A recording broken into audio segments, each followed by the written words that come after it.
Hi friends, എല്ലാവർക്കും പുതിയൊരു വീഡിയോയിലേക്ക് വീണ്ടും സ്വാഗതം. ഇന്നത്തെ നമ്മുടെ വീഡിയോ എന്ന് പറയുന്നത് യുഎയിലെ ഡ്രൈവിംഗ് ലൈസൻസ് ഉള്ളവരും അതേമാതിരി തന്നെ യുഎയിലെ ഡ്രൈവിംഗ് ലൈസൻസ് എടുക്കാൻ പോകുന്നവർക്കും വേണ്ടിയിട്ടാണ് ഇന്നത്തെ നമ്മുടെ വീഡിയോ എന്ന് പറയുന്നത്. നിങ്ങൾ യുഎയിലൊക്കെ ഡ്രൈവ് ചെയ്യുന്ന സമയത്ത് പ്രത്യേകിച്ച് ദുബായിലൊക്കെ ഡ്രൈവ് ചെയ്യുന്ന സമയത്ത് ഇതേമാതിരി തന്നെ ഈ ഫ്രണ്ടിലൂടെ ട്രാമും കാര്യങ്ങളൊക്കെ പോകുന്ന വഴികളുണ്ട്.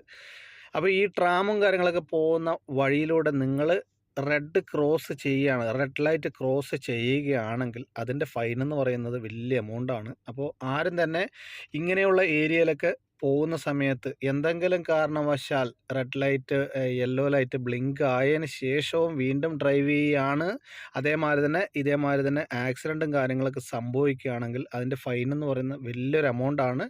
30,000 ദിറംസും അതേമാതിരി തന്നെ ലൈസൻസ് നിങ്ങൾക്ക് കോടതിയിൽ നിന്ന് നിങ്ങൾക്ക് ലൈസൻസ് തരണോ വേണ്ടയോ, അത് കട്ട് ചെയ്യണോ പെർമനൻ്റ് ആയിട്ട് എന്നുള്ള കാര്യങ്ങളൊക്കെ അവരാണ് നിശ്ചയിക്കുന്നത്. അതുകൊണ്ട് ആരും തന്നെ ഇങ്ങനെയുള്ള റോട്ടിലൂടെ ഓടിക്കുന്ന സമയത്ത് പ്രത്യേകിച്ച് റെഡ് ലൈറ്റ് ക്രോസ് ചെയ്യാതിരിക്കുക.